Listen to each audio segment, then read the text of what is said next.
This episode of the podcast is brought to you by Track Farms and their excellent CBD products.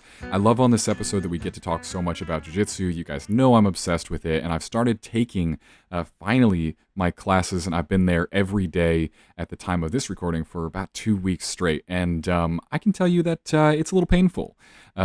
It's one of those full contact sports where I come home with a new injury just about every day, but luckily I have CBD and I can really work on the inflammation from muscle soreness and also from the other random injuries that I'm dealing with on a daily basis. So CBD is my go-to when I get home and I'm hurting. So try it out for sure. track-farms.com/strangers. If you enter the code STRANGERS at checkout, you're going to get my 15% off of their CBD products. Give this a shot if you are someone who is dealing with pain, like my body will be for the next couple of weeks. track-farms.com/strangers. Enter the code STRANGERS at checkout. Andrew Rivenbark, welcome to the show. Thanks for being here, man. Thanks for having me. I'm excited. I am excited too. It's been a whirlwind to set this episode up today because I've been kind of like all over the place just trying to get the technical aspects of this. Man, remote episodes are hard. They're just a totally different ball game. There's no like easy way to do it when you're not sitting right in front of the person. How many remote episodes have you done?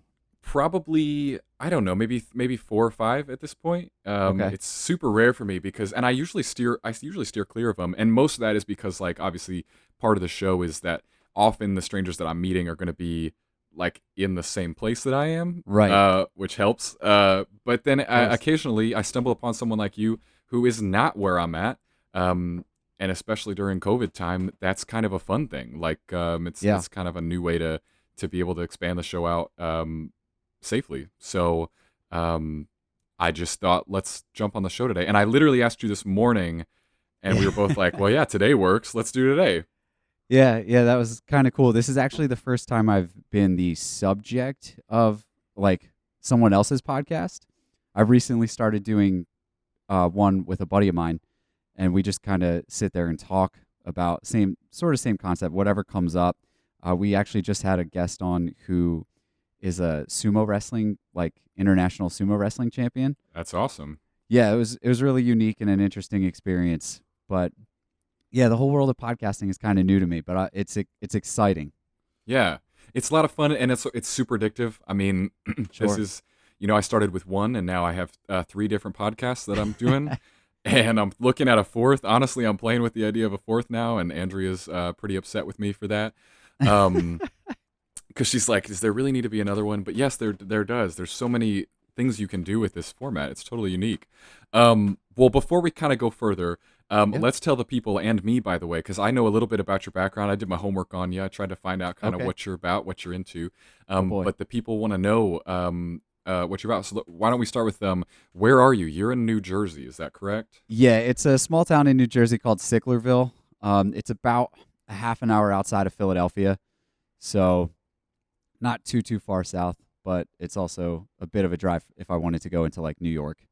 Okay. Not that I'd want to during COVID now, but yeah, I can imagine that. Well, or not even just during COVID, but we're also recording this episode during the election gap, during the who knows when it'll end, by the way. Like, I could be saying that now and being like, oh, people will know exactly the time frame I'm talking about, but maybe this goes on for a few months and people are going to be like, yeah, when was that? That was right. Been Could doing be that forever. Right, like could it be the week of election, or could it be the 2 weeks later where or we're still fighting? The year of election, or whatever it might be. Honestly, we have no idea. It's getting dark out there.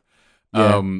But we try not to focus on things like that with this show, I think, generally. Cool. So, but yeah, I mean, I think New York would be a place I'd be avoiding for the next month or so. I feel like things might get a little out of hand out there. But you would be someone who I would imagine be relatively able to take care of yourself in an environment like that because, of course, you've got a background in self-defense. Yes. Tell us about all that stuff, man. Yeah, sure. So, like most kids, I kind of picked up on it around the age of 11. I really wanted to be a Power Ranger. So that's sort of what started my love for martial arts. And then I trained I do a style called Tung Sudo, which is sort of, as I understand it, where Taekwondo came from. It's a combination of Chinese Kung Fu and Korean karate, like traditional Korean karate. And I've been doing that, like I said, since I was 11, so it's going on 20 years now. There was a period where I took a 10-year gap. I put on a bunch of weight, and then I didn't show up back to my studio for a while. Lost all that weight, decided to start training again, and I've since training I've picked up and started doing jujitsu as well, because my Tung Sudo instructor is also like a 5th degree black belt in Japanese jujitsu. He's been doing it for a very long time.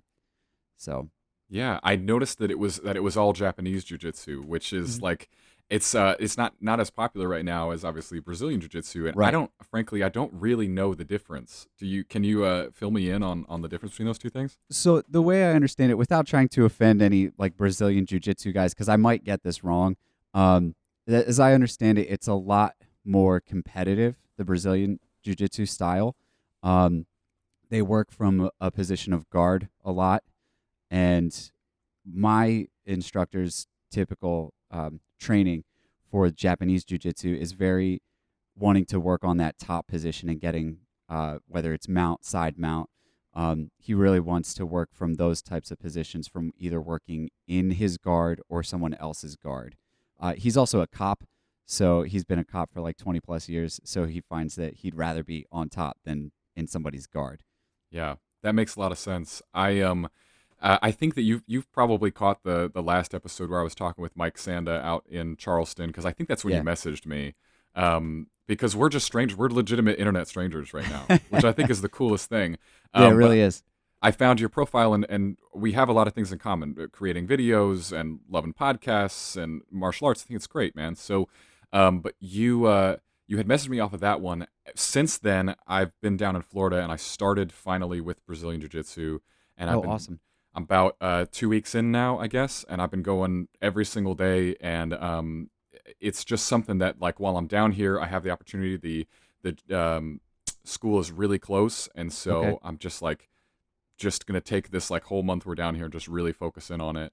And it's been phenomenal. And it's so different from, I had all of these conceptions about it, and I got to Mhm. really talk about the philosophy of it with Mike Sanda, and then doing it yourself for the first time is fantastic. And I'm someone who's brand new to martial arts in general.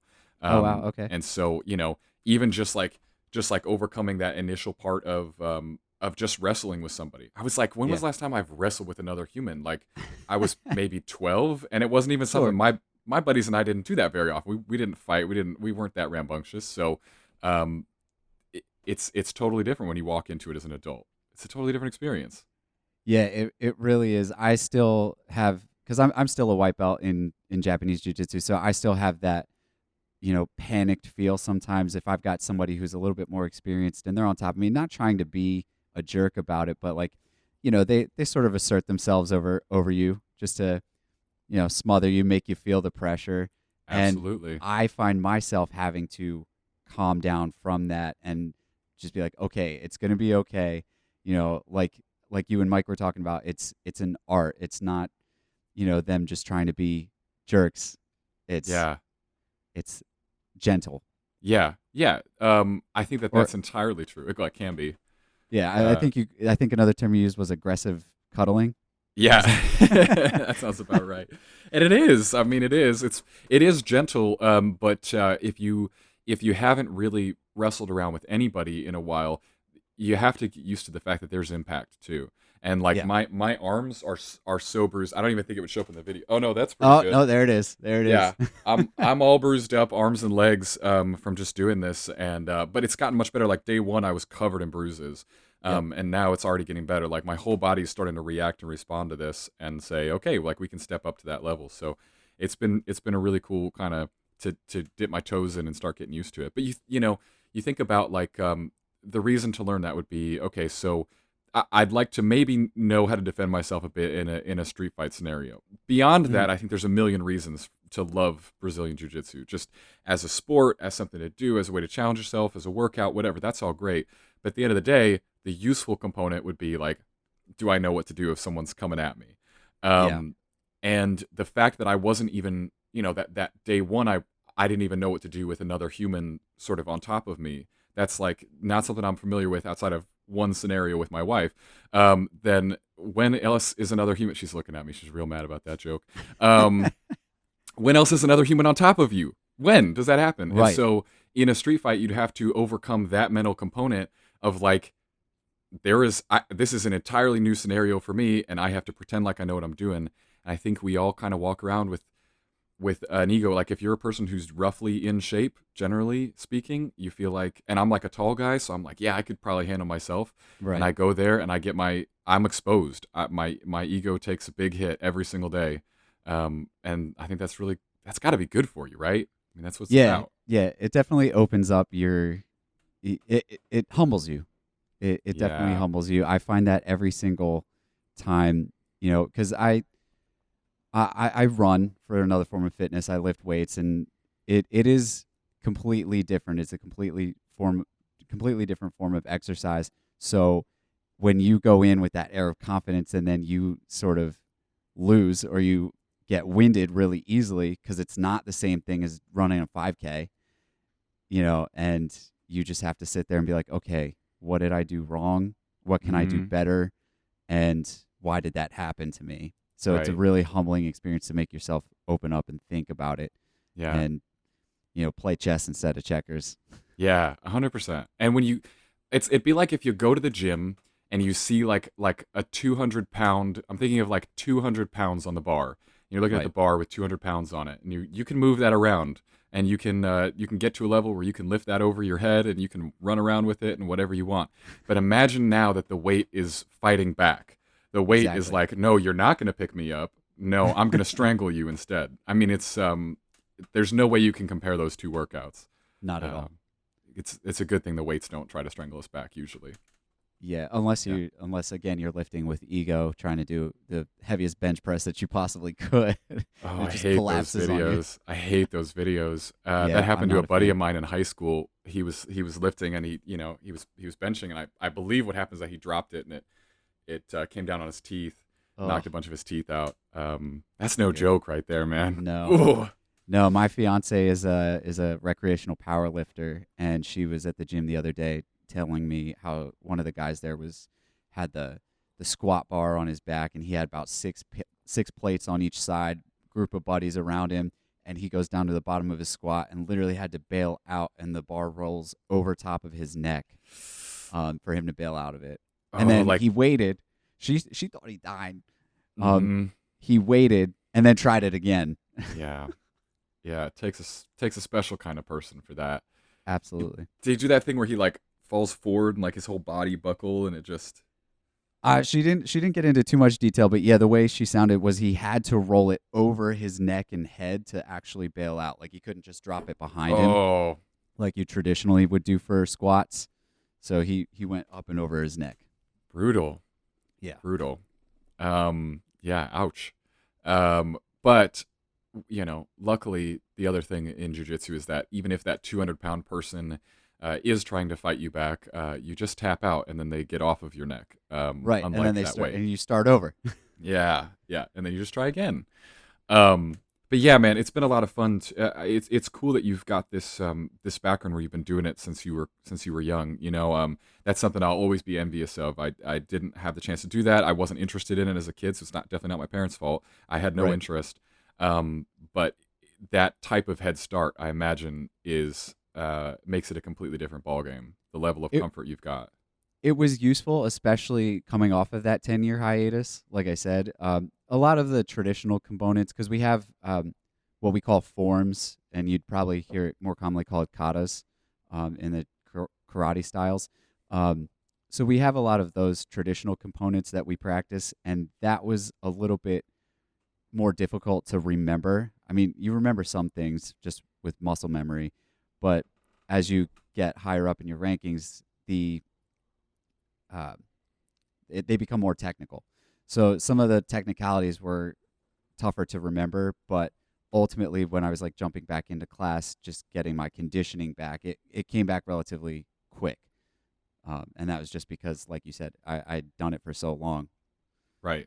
What's the hiatus all about? Like what was the break in there for you? So the break ultimately it came down to two things. One, I I had moved from New Jersey to Massachusetts for college. Um, I went to school right outside of Boston, and I lived there for about 5 years. And honestly, I was looking to move up there. I wanted to get out of the South Jersey scene and experience, New England winter. Um, I don't know why I'd want to experience that, Yeah, but that doesn't sound like a dreamscape to me, ultimately. Just like you yeah, hate everything and it's fucking freezing. right, right. Wow. um, but I wanted to go out and explore life because the South Jersey bubble was just kind of not cutting it for me anymore.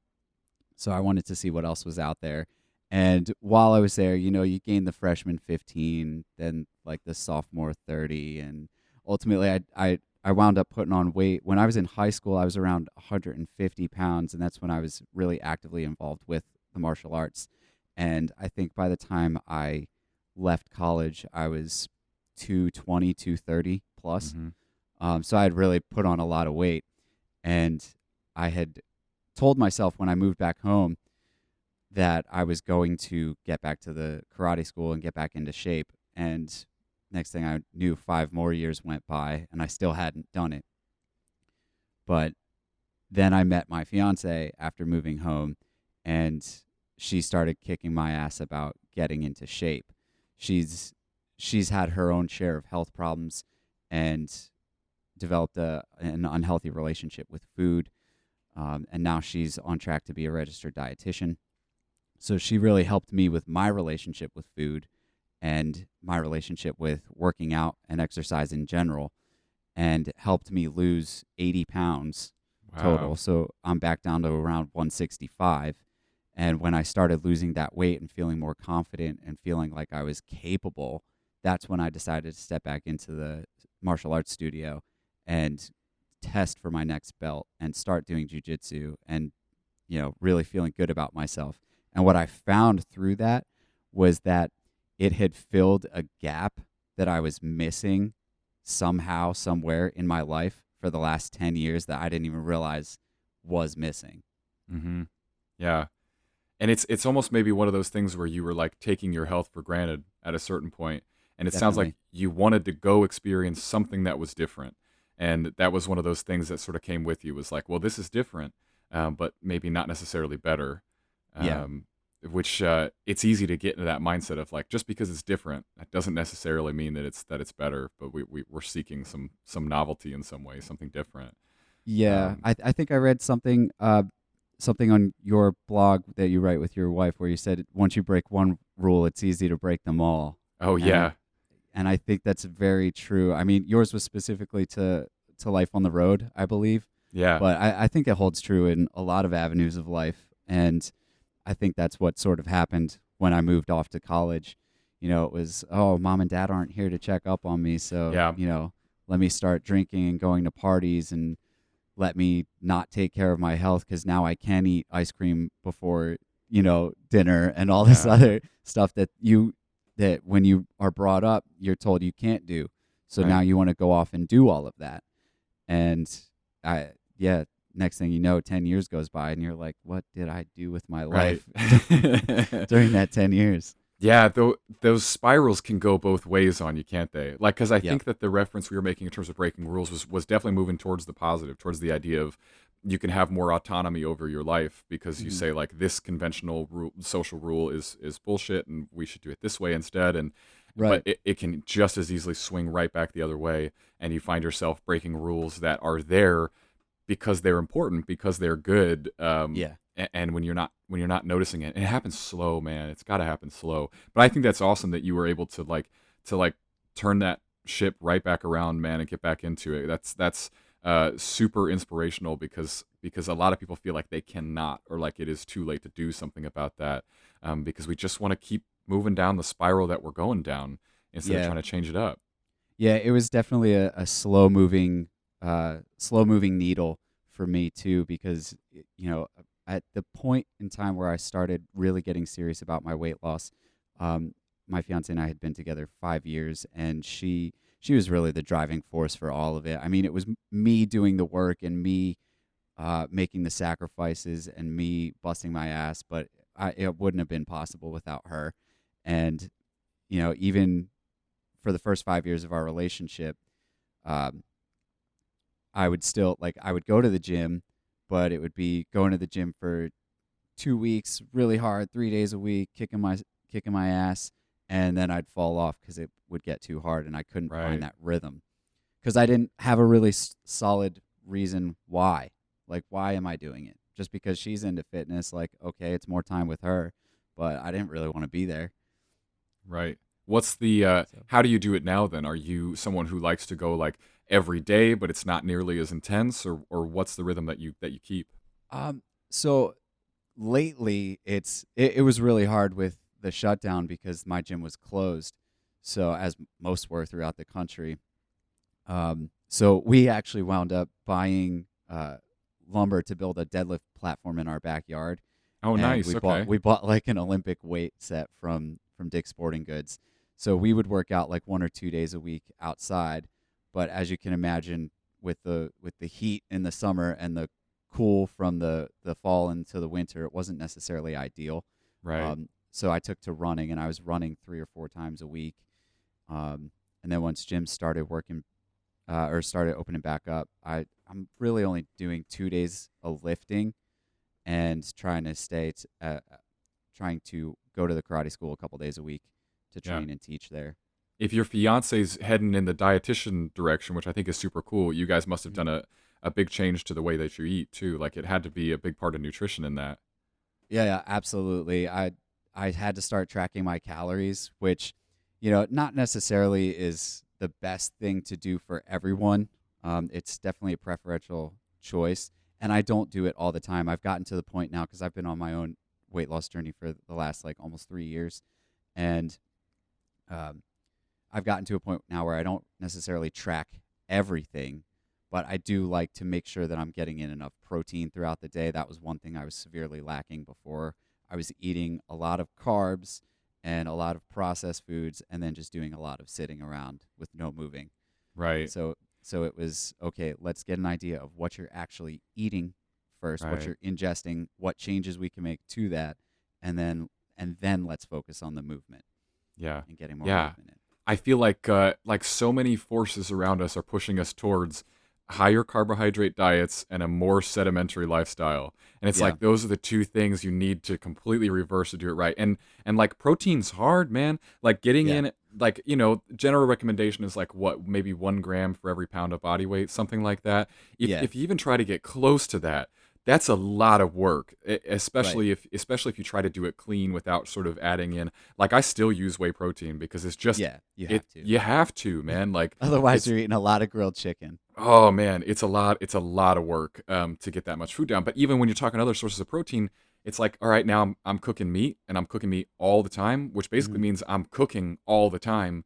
Yeah. It's really tricky, and I feel like so many people get it's just the easiest way to go is just more carbs and less movement, and we've made everything so easy, and now I guess I can see COVID kind of going both ways for some people. Some people who are at home, that's going to be a chance for them to move around more, maybe. But some people who are at home, it could be less than what their normal work environment is. If they're sitting at a computer all day, and normally they have to like walk from meeting to other floors to whatever. Like, Yeah. frankly, I don't really know how corporate jobs work because I don't really do that kind of thing. But Lucky you. could be different. It could be different. You gotta make a good relationship with working from home. So, Yeah. and you work from home now, right? Yeah. And my story with that is even a little interesting because I work for a medical supply company. We deal with sleep apnea equipment and oxygen equipment.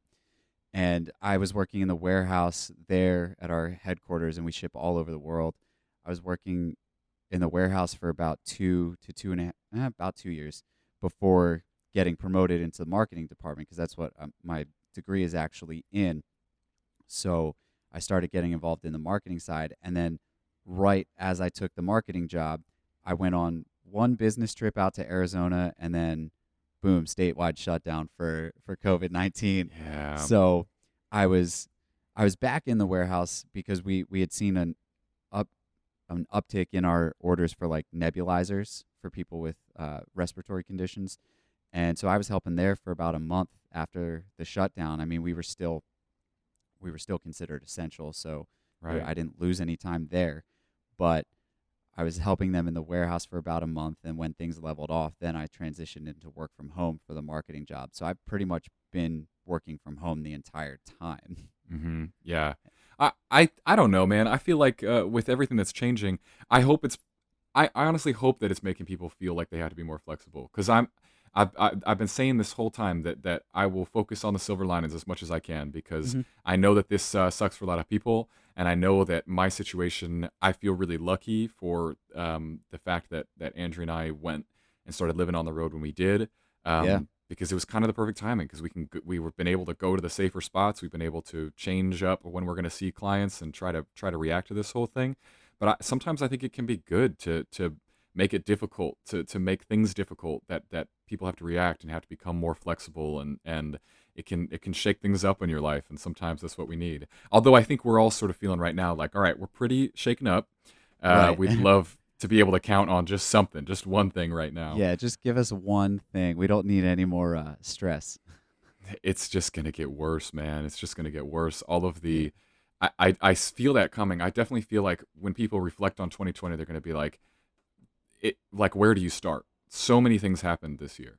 But I Yeah. also think that a part of that is that so many things actually happen every year, but because the internet has exploded in the way that it's exploded, it feels like more is happening. Like there was a great tweet that someone wrote. I don't know who wrote it, but it was like, I take in more information in a day than my ancestors took in a lifetime, and none of it improves me.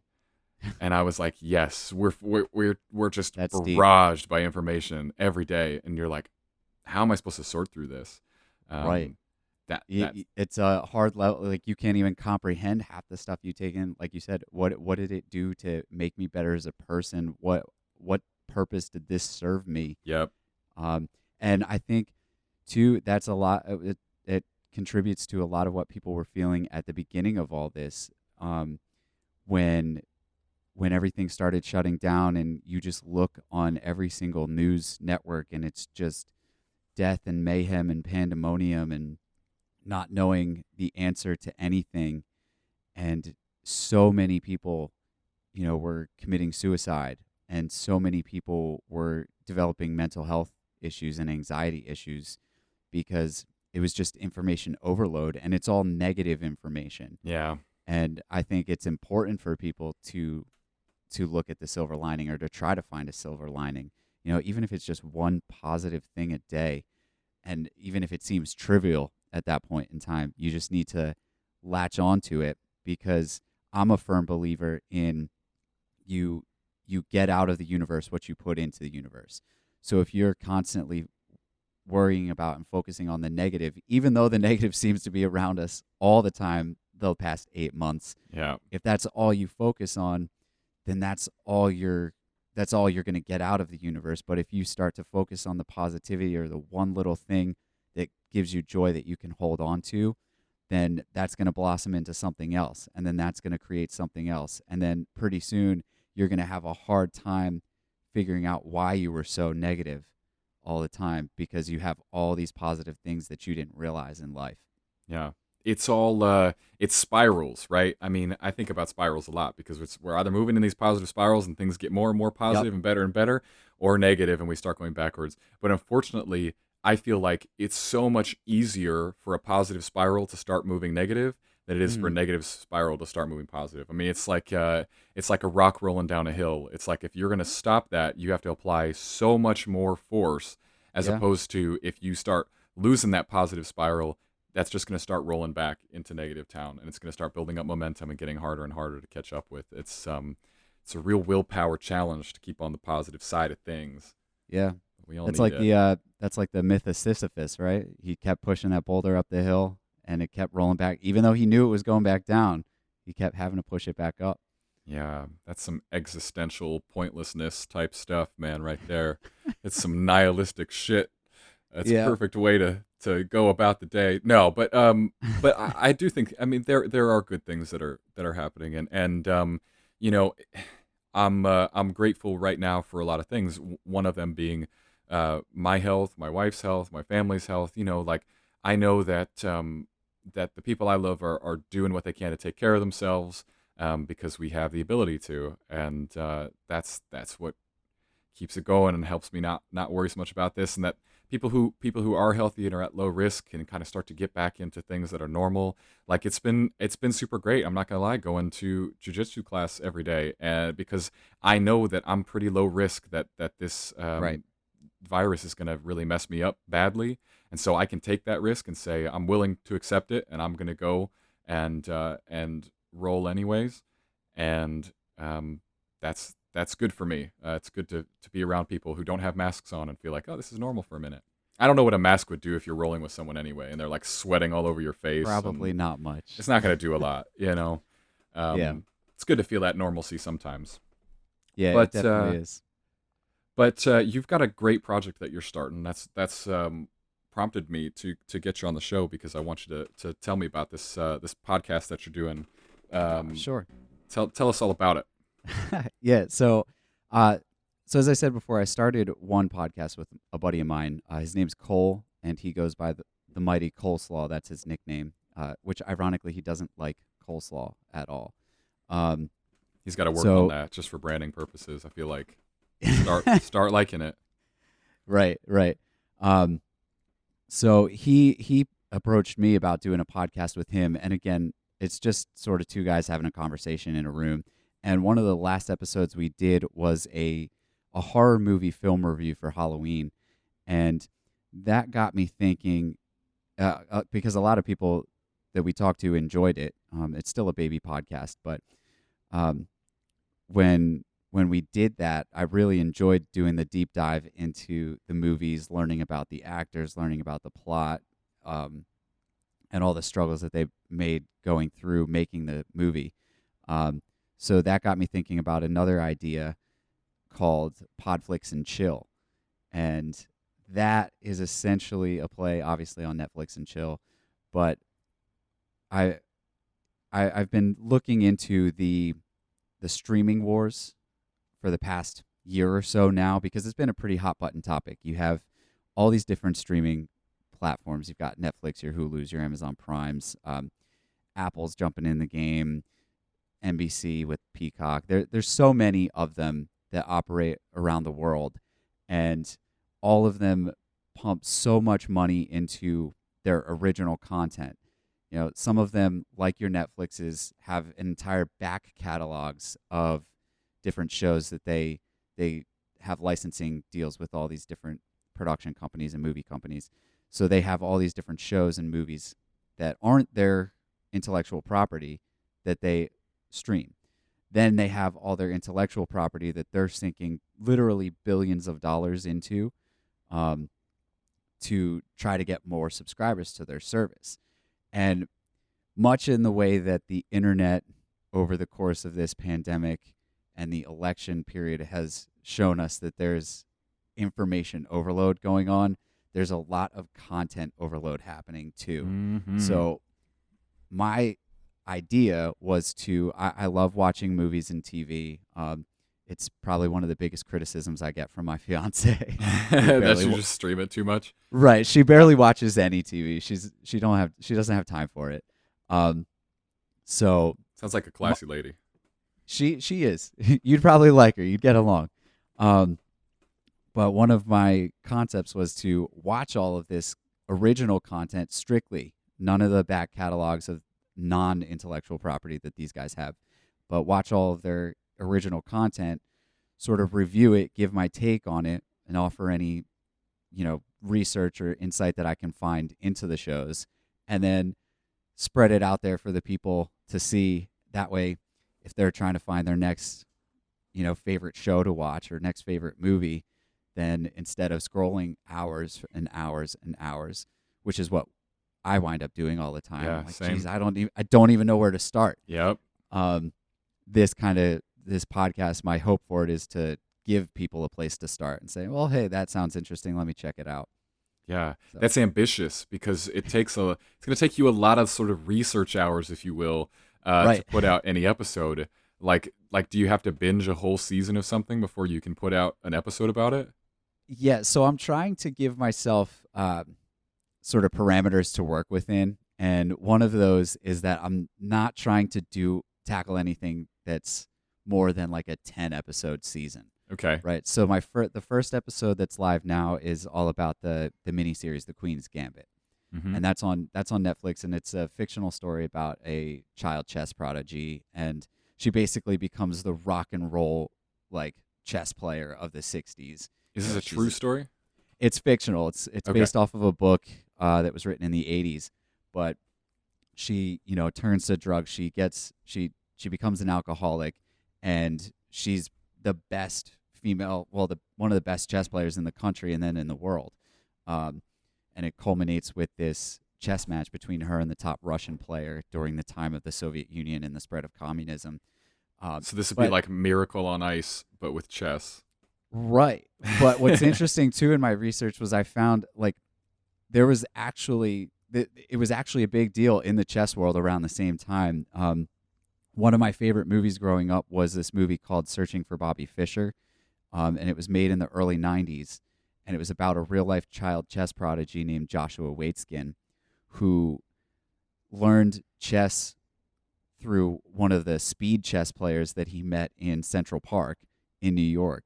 So his dad hires him a legitimate chess coach, and they try to get him to emulate the playing style of a real-life guy named Bobby Fischer, who wound up becoming a world chess champion at the age of, I think, 15 or 16, and went on to beat one of the top Russian players, in the world, and then decided that because he didn't like certain policies, international policies, he just decided he was like going to stop playing chess and vanished, and he didn't come back to like defend his title, and it was an entire like real life drama that unfolded all over chess.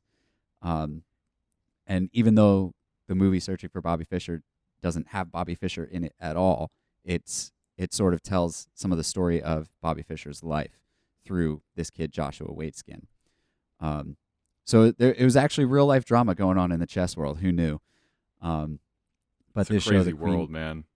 yeah, It's a crazy like culture. Like I don't understand it at all. And when you watch those guys play too, it's too fast, man. It is like like when I'm playing chess, it's gonna be like grab a cup of tea and sit down and settle in because I'm gonna take 5 minutes between each move. Andrew takes even longer. I can't play chess with her. She takes way too long to move a piece. It's fascinating watching the show, even though it was based completely fictional. One of the things I learned in the research for the podcast was that the chess coach of Joshua Waitzkin, his name's Bruce Pandolfini, he actually served as a consultant for the Queen's Gambit. So you get a lot of insight into actual strategy, actual reasons for doing certain moves. Like I had no idea growing up learning chess that there was specific opening moves and variations you can do on those moves. I didn't know that there was anything called middle game strategy or end game strategy. I knew the names of the pieces, how they move on the board, and that you have to capture the other guy's king. Like that was the extent of my chess knowledge, and you wind up learning so much from the show. Even though the characters are fictional, that the actual strategy and everything about the chess is real, which I thought was cool. That's a dangerous thing, like watching a show that's about a topic like that. Or any show that's about like a sport or a hobby or whatever, I'm gonna want to try to do it. Like I'm gonna get hooked on the idea of it. I'm gonna be like, oh, I see this in a totally new way. So are you playing a lot more chess now that you've been immersed in that world? No, but I've been thinking about it because I live near my parents, and they have my dad I know has a chess set floating around somewhere. So I'm about to give him a call and see if he wants to get together for like weekly games or something. Yep, and dads will school you too. Like oh, they do. What is it about dads in chess or like dads in arm wrestling? I feel like it wouldn't matter. I work out a lot more than my dad, and I know he listens to this podcast, and he knows that too. But if there's something about like dad's strength, like that you just don't get. Maybe it's just like as you mature as a man or something, you get something there. It's just superhuman. I'm sure he could kick my ass in an arm wrestling contest. Like no question. I just know that. I don't know why I know that, but he could. Yep, absolutely. Well, arm wrestling's a different kind of strength too, in the way that jujitsu is a lot of different strength. You're not using raw power. Like Yeah. there's no explosiveness to it. It's just I think part of it's a mental game too. Like dads have that mental component that just they're even though you're a grown man, like you're still scared of getting your ass kicked by them. Yeah. And they know that. Yeah. Yeah. It'll switch at a certain point. He'll get old and feeble, and then he'll be in trouble. Right. Tables always turn here. Yeah, watch out, pops. Yeah, watch out, watch out. I love those, man. I love those videos online of like, what is it? Like dad's superpowers, where they like save kids from like you'll see like a kid on like a bike going down a hill, and the dad just like grabs them, or like a kid falling out of a chair, and they just like catch him an inch from the ground. Yeah, man, those are great. See, my dad was different growing up. He likes to brag about how he actually pushed me off the bed. Oh, very nice. Instead of saving me from rolling off, he pushed. Yeah. He's like, get out of there. I want to sleep in peace. Right. Yeah, man. I don't know how we got onto that topic. Your dad beating you at chess. Yeah. Yeah. So how are you going to decide what like the next show is? Because there's a lot, man. I mean, there's a lot that comes out. Like, are you going to do it based on like starting from this point, the newest stuff that's coming out, or are you going to go back to anything that has already come out but is original? So one of the episodes I'm working on now is for the Apple TV Plus series For All Mankind. Okay. And most of Apple's content is well, technically all of it's new because it just launched in the last year, but some of the shows that I'm watching just for fun came out last year. Like obviously some of their content is newer for this year, but For All Mankind came out at the end of 2019, and it's an alternate history of what would have happened if the Soviet Union landed on the moon first. So what if they beat Apollo 11 to the moon? And it's really fascinating. I've got an episode left of that, and that's only 10 episodes. So that's where those parameters come in. I'm not trying to watch anything that's like 22 episodes long. Yeah. But yeah, I mean, my goal ideally would be to sort of just watch the shows that I would have watched anyway, and if I think that it would make a good episode, do an episode. I'm also up for for listeners to sort of chime in and tell me what they'd be interested in hearing about if a show has tickled their fancy, but they haven't quite committed to hit and play. Yeah, man. I love those Apple TV series. I got a year of it for free. My old iPhone crapped out on me, and I had to get a new one, which I avoided for like a long time. Of course. I had the 7. I made the 7 work until this year. I'm pretty proud of that. Yeah. And then I had to upgrade. But we watched. I'm a big It's Always Sunny fan. Mm-hmm. So I had to watch Mythic Quest. So good. I thought it was great. I did. I think he's a hilarious person. And then I had to watch. I watched Ted Lasso because I love Jason Sudeikis. Okay. And have you checked that one out yet? I haven't started that one yet. I've been waiting for my fiance because she is a huge Jason Sudeikis fan as well. But like as I said, there's a problem there with she doesn't watch TV. So. Yeah, right. You gotta. Yeah, that takes time. But man, that show is just positive vibes left and right. Like awesome. It's a really feel good show because it's real scenarios, real situations, but it's always like kindness and patience is the thing that wins in the end every time. Okay. Which I think is what I like to believe about the world, even if it doesn't always turn out that way. So it's pretty awesome. I would definitely recommend you go for that one. But yeah, I'll definitely check it out. It's massive the amount of content that is coming out, and I realize that I think the thing is we just don't understand any of these platforms at the scale that they actually operate at. Like when I see all of the original content coming out between any of the streaming services, between Hulu and Netflix and HBO Go and Disney Plus and Apple TV, it's like, are there really people watching all of these? Is that even possible? Because I can't fathom how many millions of people there are who are actually watching content. Like I don't have any concept of that, but clearly there must be money in doing this, or else they wouldn't be doing it. Yeah. Well, you figure, I think during my, again, initial research, Netflix has close to 400 million subscribers already. I mean, they are sort of the ones that pioneered all of this, right? Right. So they've kind of quote unquote won the streaming wars. But that's not going to stop other people. And if you think about it too, I mean, how many people are only paying for one streaming service? Right. You know, I mean, I have all of them. So You get to now. You have it's a work expense. That's a right. tax I can deduction. write this off. Yep. Absolutely. I have to. But- I have to have Netflix and Hulu. Come on, I need them both. Exactly. But I mean, it's so even if the people aren't watching all of these shows, you know, even if all 400 million people aren't watching every single bit of original content that Netflix puts out, they're still paying their $13 a month. Yeah. So that's a lot of revenue that Netflix has taken in. And just last year alone, like I said, Netflix's production budget for original content was, I think, reported at $14 billion. Jesus. Apple TV Plus for the first 2 seasons of the morning show, which I also started and it's pretty good so far. I think they were spending $300 million on the first 2 seasons.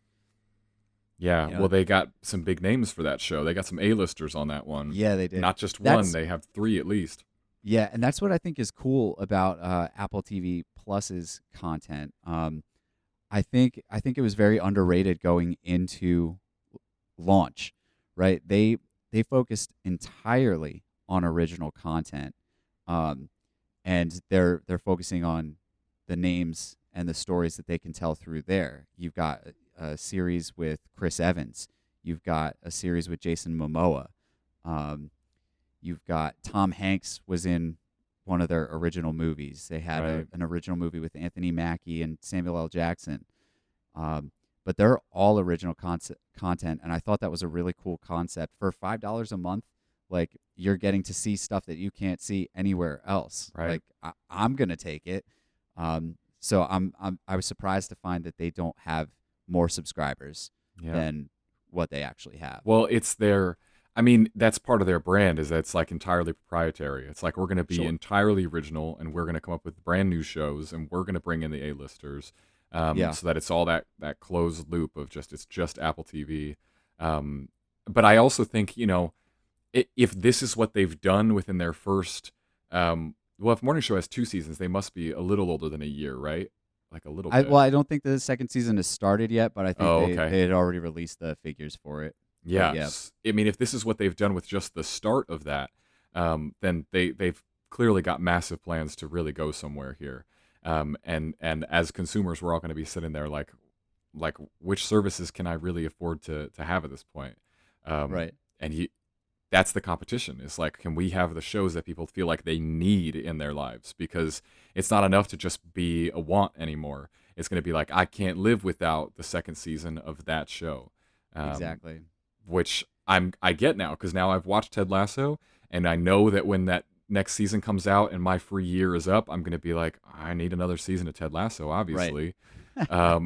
And then I'll buy it. I've always done that with It's Always Sunny. That's the one show that I have bought their new seasons when they come out, as Nice. opposed to, because they don't ever seem to go to any platforms. Like, they take forever, and Right. I'm excited. I want to see it.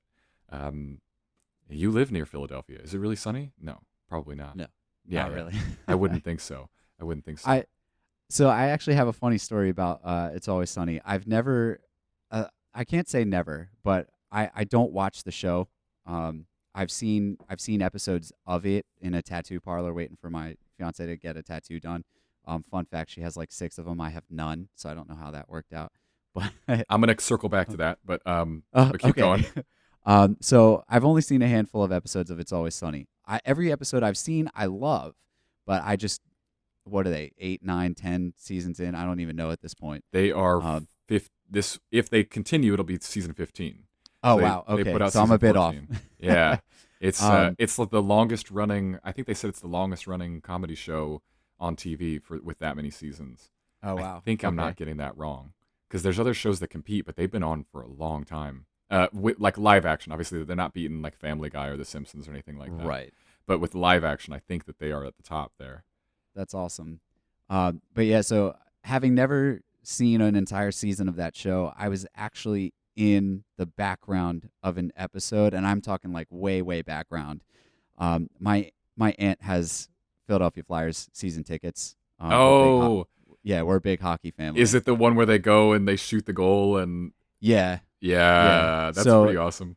so the local radio DJs, Preston and Steve, came out onto the ice, and they they had the crowd do two scenarios, one where we were cheering for them and one where we were booing for them. And at the time, my aunt's season tickets were in one of the sections, almost right behind the goalpost, like the goalie net. So we might have been about like 14 or 15 rows up from the ice. I doubt that we're on camera anywhere, but it was still a pretty neat experience. So I kind of get to tell people that I was in an episode of It's Always Sunny. I can't believe you haven't watched it then, man. It is Yeah, one right? of those shows. It has become such a cult thing to where you really need to like know these characters and know all their crazy Yeah. antics for it to be funny. But once I mean, that was like Arrested Development. Like I doubt if love that Arrested show. Development is funny if you don't know that show, because Yeah. it's all inside jokes. It's just like watch one Yep. season. Now you're in on the inside jokes, and you'll get them. And we're gonna reference them every time something happens. Right. There's Um, always money in the banana stand. Absolutely, and there actually is, until they burn it down. Right. But but with Sunny, I think it's the same way because you have to understand those characters' antics and their past and their history and why they act the way they act, and it makes it just so much funnier. Yeah. I'm a diehard Sunny fan. I fucking love that show. Yeah. I'll still there- like if I just Go need ahead. a good laugh, I'll just go and like watch bloopers from that show. Frankly, like that's what I'll do to just put me in a good mood. Yeah. Another reason I definitely need to watch it is because Charlie Day went to the same college as I did. Okay. Obviously, this is years apart, but he graduated from Merrimack College up in North Andover in Massachusetts. And the year after I graduated and moved back to Jersey, they decide to invite Charlie Day to be the keynote speaker at the graduation ceremony. You just missed it by a hair, like, man. Thanks, He's such guys. a cool dude. They all seem like really cool people from They do. when I hear them on various interviews and things. Feel like people who keep it real. And when you find out how they made that show too, like I mean, it was just this super low budget thing. It was just like them and a small lease to do something, and Right. what they ended up putting together is phenomenal. I mean, like, and I don't know, it's one of those shows where it's totally worth watching in order, but like the first season to the 14th season, there's a lot of growth that happens, and so Okay. and I'm trying to think, like I don't even think Danny DeVito is in the first couple of episodes. Really? Am I right in that? I I think he shows up somewhere in the first season, or maybe he shows up honestly, I think he shows up in the second season. Oh wow. I should know this, but I don't know that I do. But you always think like with a show like that that runs that long that some episodes are going to be better than others, or that some seasons are going to start to fall off, and it's just not true with them. Like it's every season is just something new that they've done that is phenomenal. Yeah, I think one of the episodes I saw was where Rob McElhaney's character, I think Mac, Yeah. he did the interpretive dance number. Oh Um, yeah. That was fantastic. Yes. And then the Super Bowl episode. I mean, that one I obviously saw. The one where they go to the Super Bowl and they Where all they have go to pink the eye Super and Bowl. stuff. Yeah, Yeah, that's pretty good. I thought it was funny. They gave Tom Brady the pink eye towel, and that's why he fumbled the pass. There were two episodes on that one because they did one episode that was sort of like a Home Alone where Charlie's jeez. at the bar by himself because he misses That's right. He missed the bus. the bus to go, and he's like he thinks he's getting robbed at the bar, but it turns out that he's just like eating poison or something like that. Oh, And he's no. just hallucinating everything. Okay, I um, missed that one, so I'll have to watch that one. Yeah, that's worth watching because that's the other part is because he is the reason that the Eagles win the Super Bowl. Gotcha. After that, so I'm circling back to tattoos now because I like Yeah. talking about tattoos because I don't have the courage to get any. But your fiance has some, but you don't have any. Are you gonna get some at some point? Like, it's got to be something Yeah. you think about since she's already doing it. Yeah, so the plan was that when I had reached my initial goal weight of 185, coming down from around 235, so when I hit that 50-pound mark, I was going to get a tattoo. And I had the idea all planned out. I was going to get a Robin Hood tattoo, the Disney movie. I'd always had an affinity for it growing up as a kid. There's something about archery that I'm really intrigued by, Like, and do you do it? Do you shoot? I don't, but Oh I want to. man. I think the one time I did was at the Pennsylvania Renaissance Fair when I was like 10, and I've kind of had a like an itch to do it ever since. And honestly, before COVID started, I was looking at some of the shooting ranges around here, because some of the gun clubs will also have archery ranges. So I definitely, it's something that's on my bucket list to do. You got to get But into it, man. It's the best. Honestly, it's the yeah, best. It's super addicting, and it's I don't know. It's just that perfect cross between like this is a workout, this is somehow yoga, this is somehow meditation. Like right. it can be whatever you want it to be. Okay. It's just the best. I'm new into that world, but I started I don't know, a few months ago, and it's awesome, man. And Now this, you don't necessarily need a place to go to either. Like if you just get a target in your backyard, yeah, that's even you've got a better shot than me because you have a backyard. right. I don't. I have You're to. I talking have about to the whole find world's your ranges. backyard. It is, but when it comes to like shooting a weapon, I can't just like do that anywhere. You know. Oh, true. So I can't like just go to a public park and start shooting arrows. I will definitely get Yeah, arrested on that one. probably. You're probably right. Now this may seem like a weird question, but are you a Sagittarius? No, Okay. no. S- Does that mean something? Because I don't I, know if it I means I'm not anything. into zodiac signs, but I am a Sagittarius. And for whatever reason, I've just always been obsessed with archery, and I didn't know if there was any correlation to that. So I was Oh, just, what is Sagittarius? Is that like an archer or something? yeah, it's like a Oh, centaur archer. okay. I gotcha. I gotcha. No, I'm So an Aries, and I don't know if that means anything at all. But yeah, your guess is as good as mine. I was just curious. that's what they told me I was. You know what I mean? But it's just a construct, being an Right. Aries. So you know, I don't know what it means.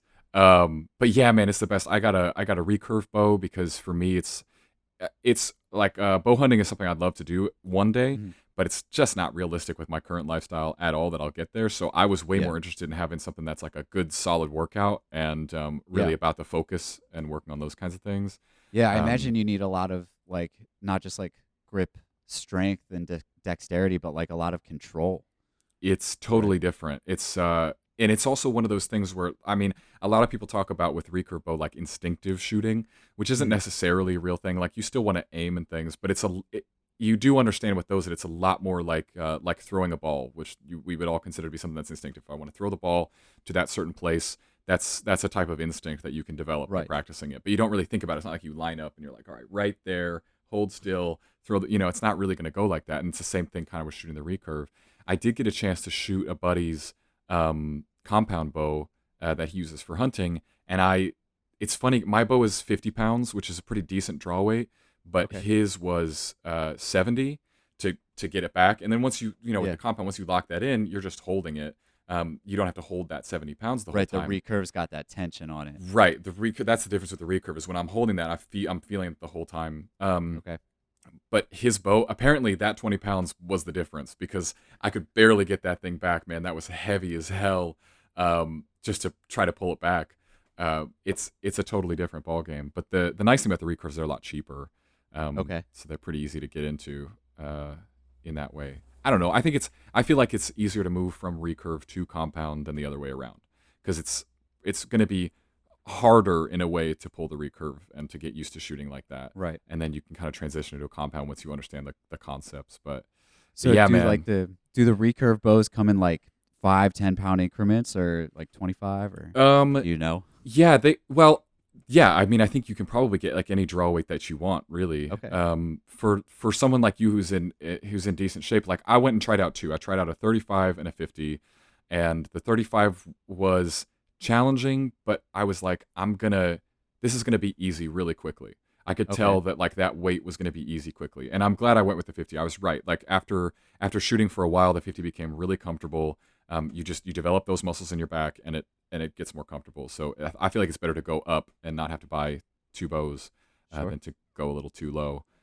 It's like buying weights. It's like, can I get Right. there? Like, can I do it safely to start? and then can I get there? But yeah, I mean, they have them at all different increments. But that's one of those things where I thought about buying that on Amazon, but I wanted to feel it, and you got to go somewhere where you can actually shoot it and see if it's the right fit for you. Because Yeah, I don't know if you could go into that blind on Amazon. I don't know if you could return a bow that you tried from Amazon. They'd be probably like, not. you already shot it. Although I have seen some things working at the warehouse. I've seen a lot of people return some weird stuff on Amazon, like suits, like full on suits that they've bought from Amazon and very clearly worn and Yeah. very clearly destroyed.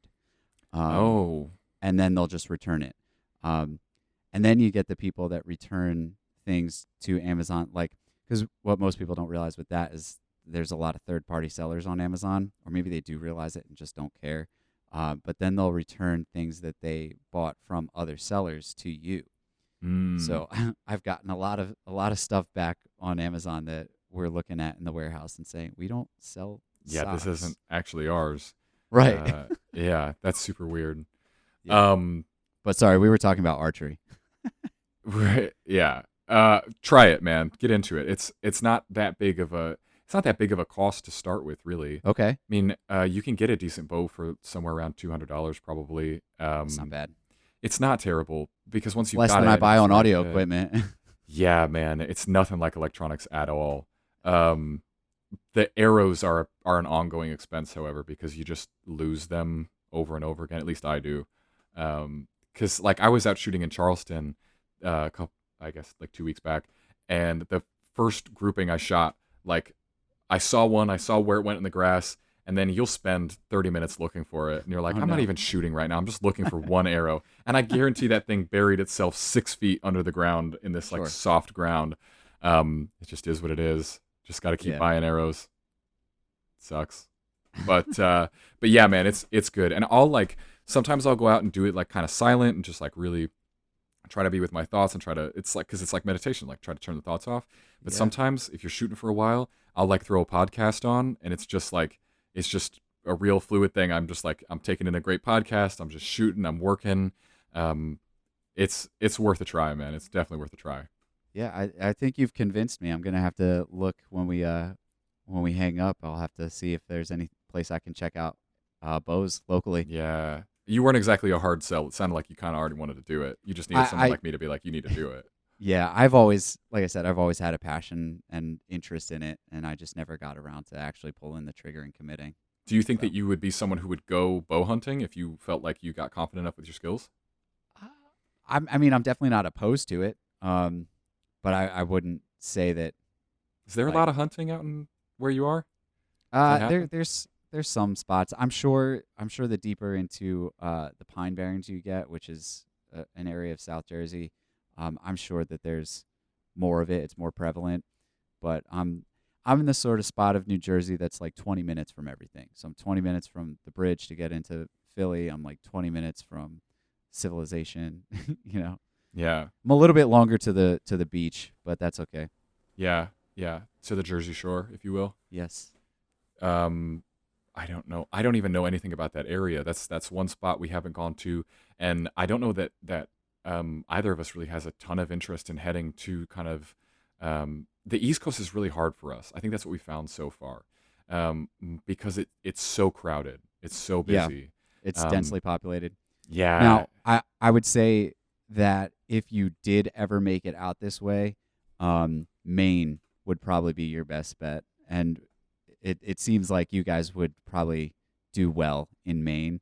Um, yeah, I've been a few times, and honestly, the majority of the coastal Maine is what's populated. The rest of it is just land, yeah. mountains, and forests, and That's what I'm talking about. um, I used to have an ex girlfriend who lived in one of the lower parts of Maine. It's called Kennebunk, and it's a really nice like port town, like your typical like New England uh, town right by the water. And we drove up one weekend to her family's cabin, and I forget the name of the town it was in, but it was a 2 to 3 hour drive, and it was just roads and trees and no cell phone service for as far as the eye could see. Mm-hmm. So it was beautiful. Yeah. Um, Right now, the and- way we're kind of going about it is that like in the winters we have a little less work because a lot of our clients are going to be in places where I'm not going to drive through snow. right. I'm going to see them in spring instead. So in the winters we head to the Southwest, and we're about to do that again. We spent last winter in Tucson. We're about to go out and do that Oh, same cool. thing because I love Tucson. And That's where I was for my business trip back in February. oh, isn't it the best, man? It Did was you get nice. out and see all the saguaros and get to go like hike around at all? I didn't. We were literally there for maybe like 2 days. So most of the time was spent in the hotel, Ah, but I got to see my first cactus in my 30 years of existence, which was cool. first like cactus at all, not just like like in the wild, I've seen like oh the little tiny man. baby potted ones, but they don't count. Yeah, well, I mean, they have them all over. Like even Texas has cactus. Like, I've not been to Texas. yeah, man. But what you're describing is like exactly the reason we started doing what we do now because Right. we were doing that exact thing. We were flying out to our clients and we'd have to either get a rental car or live off of Uber for like 2 days Hmm. and eat at restaurants. We hate eating at restaurants. We like to cook everything. And it just was not our scene. And then you don't get to go see anything. You don't get to go for that hike because when would you possibly do that? And now we'll Right. be like, no, we're going to be here for 2 weeks. And of those, maybe 2 days, we're going to be working with our clients where we can't do anything else. And so now we get to like see everything that's all around. And that's the way to do it, man. You got to get an RV. Should have done it with one of those rental ones. Yeah. What is that company called? That'll oh, I don't know. I don't know the name of that place. Andrew, what's the RV rental place? Cruise America? Yeah, something like that. All right. I'll look into it. Yeah, Yeah. I'm starting to get that itch again, and I don't know if it's the work from home or the shutdown or whatever, but I'm starting to get that itch of I need to get out of Jersey Yeah. again. Could you do that Um, now? Could you work on the road if you had internet now that you're remote working? I definitely could. One of the things I'd have to get set up with IT is just being able to whitelist my IP address. But outside of that, I mean, yeah, I could very feasibly. In fact, at the end of August, I went on vacation with my family down to Cape May in Jersey, which if I would say if you ever came to Jersey, not that I, you know, endorse that, but if you were to ever come to Jersey and I would recommend Cape May. Um, there's a spot called Sunset Beach where if you look out, the water is just completely flat. You see it's nothing but water all the way to the horizon, Nice. and it's a beautiful picture of the sunset. Just like you Mhm. can see the sunset clearly right over the water. Um, really a serene moment. Yeah. But yeah, so I went to Cape May with my family and was able to work from the rental house that we stayed at, which was nice. But yeah, I don't want to be here anymore. Yeah. Man, this thing opens up all kinds of doors working from the road. And we've always worked from home. That's how we've always done it. And realizing that like home could be wherever we wanted it to be. Like Yeah, home could be Florida this month. That's a real eye opener for us in the way that we work. But what I was kind of getting to is that like, it's like during the winters when we're in the Southwest, because I just want to be warm and comfy. Um, what happens is that in the spring, summer, fall, a lot of our schedule is dictated by like where our clients are. right. So the best feasibility that I'm going to get somewhere would be if I get a client in that place and then I have an excuse to go there, which is kind of what we ended up doing. And also, the nice thing is that like we always seem to find something cool no matter where we are. There's something Yeah, redeeming about every single place. Like one of our favorite clients is out in the middle of nowhere, Nebraska, and it is a great place. Like we go and we have a really good time. We went and saw a Huskers game. I always wear my Huskers hat now for like everything I do. oh cool. You can find something about just about any place that you go to, and so we're never all that worried about where we're ending up. As long as like the only things that we look out for are like if the weather's going to be awful or if we're Sure. going to be swarmed by mosquitoes, which did happen in Charleston the last time Oh we went no. out there. It's mosquito season out there. It's brutal. Um, but beyond that, it's like we're good. We can make it work anywhere. Um, I think, man, a lot more people are doing RVs right now. It's Yeah. it's that whole industry is absolutely blowing up because of this whole Yeah, thing. I've seen a couple people on social media that have actually converted like the big vans into little tiny mobile homes, Yep. and they're doing that whole scene. Van life is huge on Instagram, and school Yep. buses are huge on Oh, Instagram. yeah, I've seen a couple cool ones. Yeah, I like doing the RV thing. I feel like the big thing for us is I love having something that we tow, because when we show up somewhere, we can unhitch and then be normal people. We can just have a truck, and I've got my Right. motorcycle, and we're just normal people. We can just like live somewhere. The home just stays put. I don't have to drive my home to my clients to go work with them. I don't have to drive my Yeah. home to the grocery store every time I need to go pick up milk. Like it's really helpful to kind of to do it like that. So that's kind of how we make that work. Yeah, man, get into it. Get down to Yeah, I'll have Tucson to check again. it out. I definitely want to revisit Tucson. This is There's a lot of great. places that I want to revisit. I've been to Nashville and Memphis, and I didn't get to do half the things that I wanted to do there, because I'm also a musician, and like Nashville's a huge music town. So is Memphis for the blues, but I didn't even get to see the Grand Ole Opry, Mm-hmm. which was a big letdown when I was there. I've been to Kansas City, both Kansas City, Missouri, and Kansas City, Kansas, which are only like a half hour apart from each other, I think. Mm-hmm. Yeah. So that was a neat experience. Never been to Disney World though. Cannot say that I've been to Disney Take it or leave it. World. It's it is what it is. My dad's gonna hate hearing me say that, but I'm off the Disney thing for sure. I Okay. just I don't know, man. It was great as a kid, and I have fond memories, Dad. But as an adult, it just doesn't speak to me, because I'd rather be like out hiking a mountain. Like it's sort of just like fake reality versus the fact that there is so much that is real It reality is that is reality. amazing. Yeah. And I'm more like about embracing that. But I love a good roller coaster too. So Yeah, of course. don't knock it until you've ridden that roller coaster. You've been Um, to Cedar Point in Ohio? no, I have not. Wait, That maybe? Yeah. No. Kings Island. That's where I've been. That's in okay. Ohio too, isn't it? Cincinnati. I'm not sure. But no, I don't think Um, so. I don't think Cedar Point. Cedar Point was cool. It has at the time it had the most roller coasters of any theme park in the U.S. and my goal was to ride all of them, but a couple of them were broken down. But one of the ones that I did get to ride was this like U-shaped one that was right on Lake Erie, I think. Um, but that was a really cool experience. It's literally like right on the beach, and you just get to look out at the water as you're going, 60 plus miles an hour, just back and forth on this U. Yeah, that's awesome. It was Yeah, was it it's that neat. one that I thought Cedar Point had that one that like shoots you up like straight up, and then you basically just come like right back down. They do They have have a that one couple of too. those. This one like shoots you straight up on the one, and when you come back, it corkscrews. Oh, okay. That's pretty cool. That's pretty Yeah, it cool. was neat.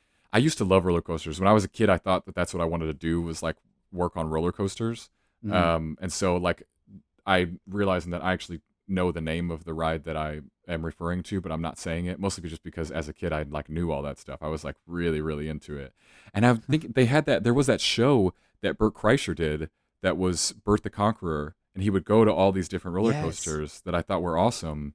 And I've heard him talk about it, and that sounds. I mean, they should bring that show back. I don't know where I can get that show now. I was telling Andrew about it the other day. I think we'd have to buy it now somewhere. Probably. I don't know how Travel Channel's going to have their own streaming network, and then we'll have a new thing to Most likely. stream. Man. Most likely. I know Well, Food Network's doing their own. are they really? Yeah, they have, but it's in addition to streaming, they do like there's a premium price that you can pay, I think, to do like live cooking demos and Oh, things like whoa. that. So you can interact with. They'll have chefs that are cooking, and you can like interact with them in like a little chat bubble or something. Yeah. I mean, I got to give it up for all these streaming platforms. They are pretty great. Like Yeah. I'm really so my folks have Disney Plus and we get to use that occasionally, although I'm not the biggest Disney movie watcher. But we did just do a big Pixar binge, which was Love it. fun. Those hold up great, man. All the Toy Yeah, Stories they hold do. up perfectly well. And The Incredibles is still incredible. I love The Incredibles. Yeah, you can't beat it. But what I really want for Christmas is ESPN Plus, because I would love to Mm. watch all the UFC events, and they're bringing back the Yes. Ultimate Fighter. And I'm like, Are they ooh, really? yeah, they're Oh doing. I man. think Conor McGregor's one of the coaches. I think I just saw that the other day. So he's coming in Okay. to coach a team on The Ultimate Fighter, which sounds insane and clearly will be quite dramatic. He's got a terrible criminal record, man. Did you know that? People don't know that about him. I'm He's not like, surprised. ooh, it's not great. It's not great. He's got some sexual assault allegations and things like that. Really. It's not I great. So obviously that I watched the Notorious documentary on Netflix, and Love that's that. it's So not good. something they covered in that, but it was really good. Yeah. Yeah. I like I was back and forth on Conor McGregor for the longest time because obviously he's cocky, he's got some background issues, Mm-hmm. um, but he's a good fighter, Yeah. and I thought you brought this up in your last episode, but when he just came out against Donald Cerrone and just started throwing those shoulders, Yeah. it's like it's something nobody would have even thought to do before. Yeah, He's Donald is he's just very going for the clinch. He has no idea that shoulder's coming for his nose, and right, somehow it's right. going to knock him out. I mean, it's insane. It I really don't is. know if the shoulder knocked him out, but it knocked him back for sure. Oh, absolutely. Uh, But yeah, yeah, for the longest time, I was back and forth on McGregor, but I think I really enjoyed the documentary because you see him kind of come from nothing, and that was what I liked about him specifically was that he sort of came from nothing and he was just like always in the gym training, busting his ass, and he had this vision of being the best, and he achieved it. yeah. Um, It's super inspirational, and you can't fight his record. Like the fight record is what the fight record is, which is that he went exactly. a really long time undefeated. Yeah. That was crazy. That episode with Mike Sanda. There were two things I really wanted to talk about that episode, and we didn't talk about either of them. Which was the fact that first of all, when we recorded it, like that weekend was the Khabib Justin Gaethje fight. Oh We yeah. didn't talk about it at all, which it was an excellent fight from what I've seen, and he ended submitting him in a mounted triangle, which is phenomenal. Um, it looked really impressive. Yeah. But the other thing we didn't talk about is before we recorded that podcast, Mike had sent me an image on Instagram and he was like, "Hey, look who I just got to talk to today." And it's just an image of him FaceTiming with Roy Jones Jr.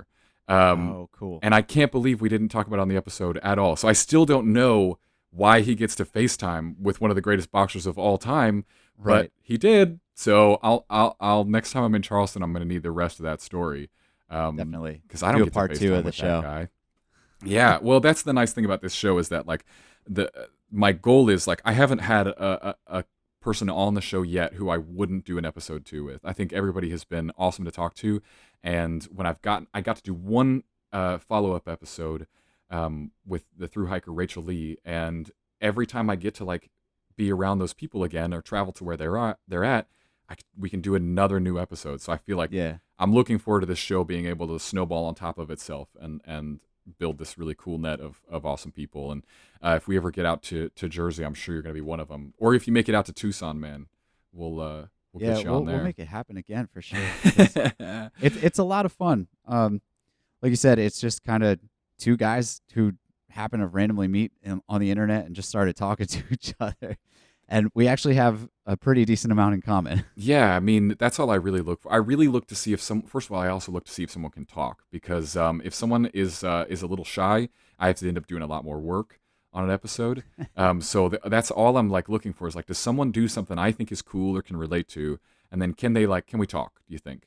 And Right. it's a pretty low bar, but the thing that it is that it's always about people who I feel like are worth meeting, who are doing something that is interesting, that I can get on board with. And there are people that do lots of interesting things that I'm not interested in, and Yeah. they don't really come on the show.